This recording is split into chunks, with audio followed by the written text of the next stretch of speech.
हरे कृष्ण। भगवान भगवद गीता के 13वें अध्याय में कहते हैं कि जन्म मृत्यु जरा व्याधि दुख दोषान दर्शनम। वास्तविक 13वें अध्याय में 4-5 श्लोक ऐसे हैं जिसमें भगवान ज्ञान क्या है वो कहते हैं और वो कई बातें गिनाते हैं और कहते हैं कि इसके अलावा जो कुछ भी है वो सब अज्ञान है। यानी मैं जो गिना रहा हूं यही ज्ञान का विश्लेषण है, यही ज्ञान की व्याख्या है।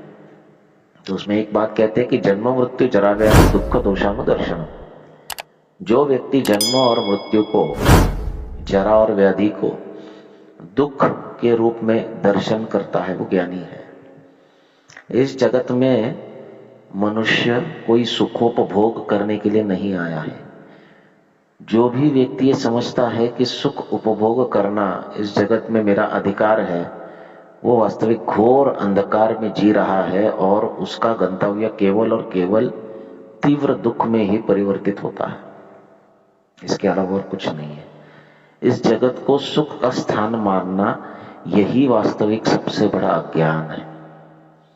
इसलिए व्यक्ति को चाहिए कि वो इस जीवन के वास्तविक सत्य को पहचान ले, जो भगवद गीता में भगवान कहते हैं ये जीवन दुख देने के लिए है। दुखालयम कहा गया है इस जगत को। लय का अर्थ है नाश, लय का अर्थ है अंत। जैसे हम प्रलय कहते हैं, प्रलय यानी क्या होता है? प्रकृष्ट रूपेण लय, सब कुछ नाश हो जाता है। तो लय का अर्थ है मृत्यु। आ का अर्थ है पर्यंत। दुखालय का अर्थ है मृत्यु पर्यंत, जहां पर दुख है वही दुखालय। कोई भी व्यक्ति अगर ये सोचता है कि मुझे वास्तव में इस जगत में रहते हुए सुख प्राप्त होगा, तो वो माया के द्वारा ठगा गया है और घोर अंधकार में इस जगत में कभी भी सुख प्राप्त नहीं हो सकता है, क्योंकि ये दुखालय, मृत्यु पर्यंत दुख का स्थान ये भौतिक जगत है, ये दुखालय है। तो यहां पर दुख ही दुख प्राप्त होगा और उसको दर्शन करना होगा।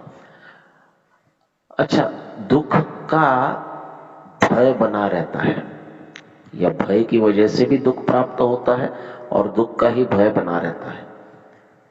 तो भय किस बात का है? व्यक्ति के पास जो कुछ भी है वो उससे छूट ना जाए, इसका उसे हमेशा भय लगा रहता है।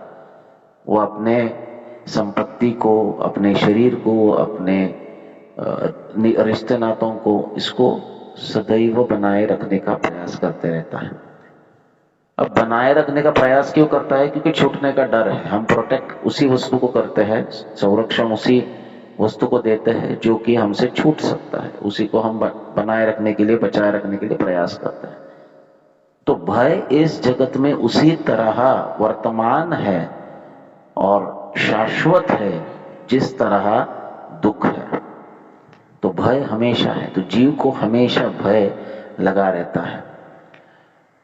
भगवान भगवद गीता में कहते हैं कि जो भी व्यक्ति इस जगत के वास्तविकता को समझेगा, अपने आप के अस्तित्व को समझेगा, भगवान के अस्तित्व को समझेगा, अपने संबंध को समझेगा भगवान के साथ, वो वास्तविक बहुत बड़े भय से बच सकता है। नेहा विक्रमनाशोस्ति प्रत्युवाय कल्पते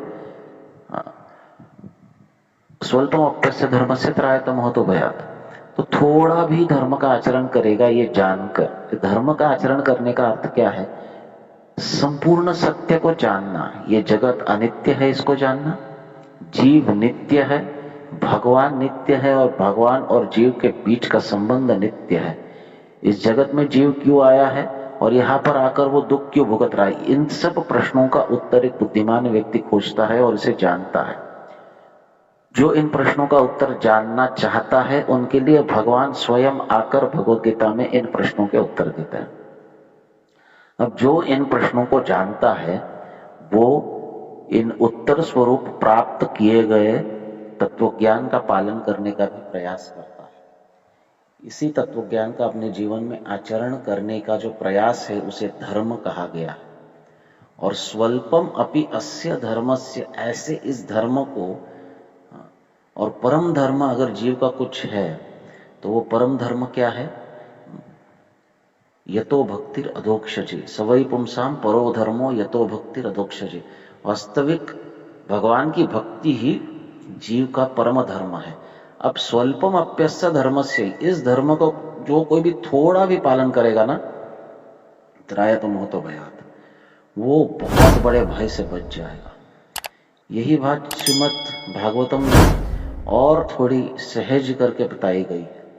तो कहते हैं कि आपन्न संस्कृति घोरम यन्नाम विवशो गृणम। अब वो धर्म क्या है जिसको पालन करने से भय से मुक्त हो जाता है व्यक्ति, या भय उसे नहीं लगेगा, आगे परेशान नहीं करेगा?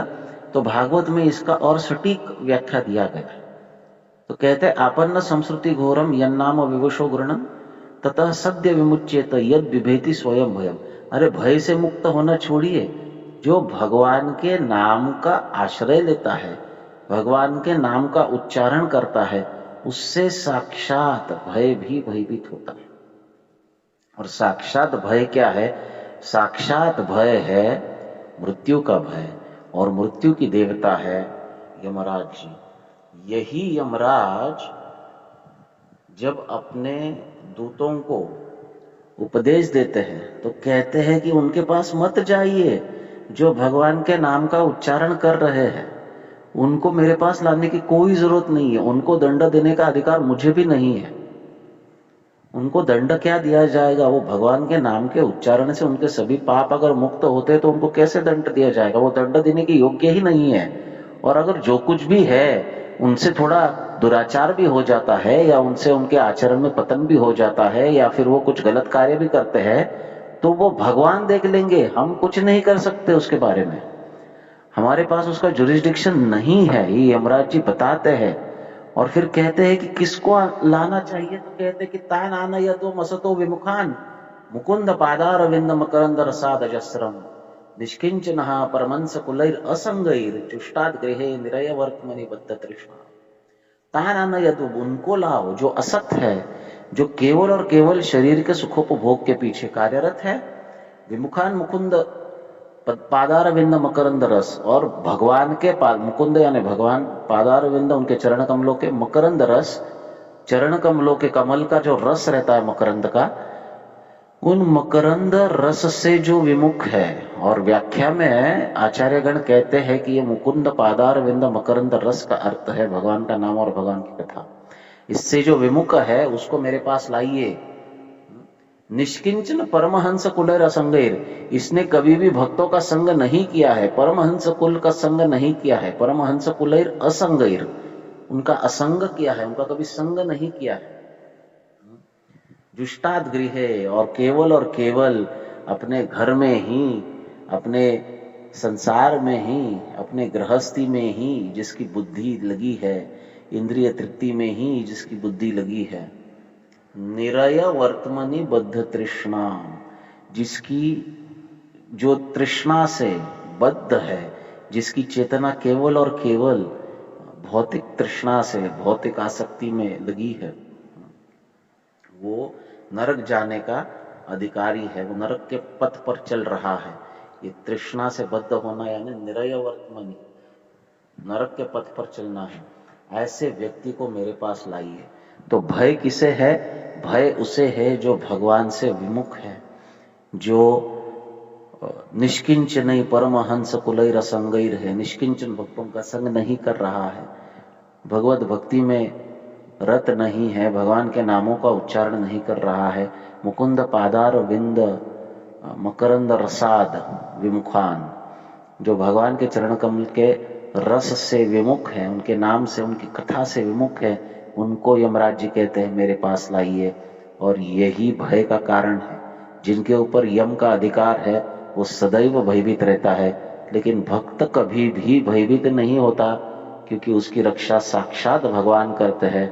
भगवान के नाम का उच्चारण करने से उसके इर्द गिर्द भगवान स्वयं उसकी रक्षा करने के लिए उपस्थित होते हैं।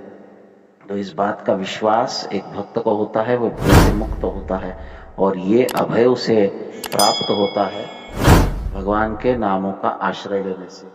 और इसलिए भगवान के नामों का आश्रय लेना बहुत ही ज्यादा आवश्यक है। हरे कृष्ण कृष्ण कृष्ण हरे हरे, हरे राम राम राम हरे हरे।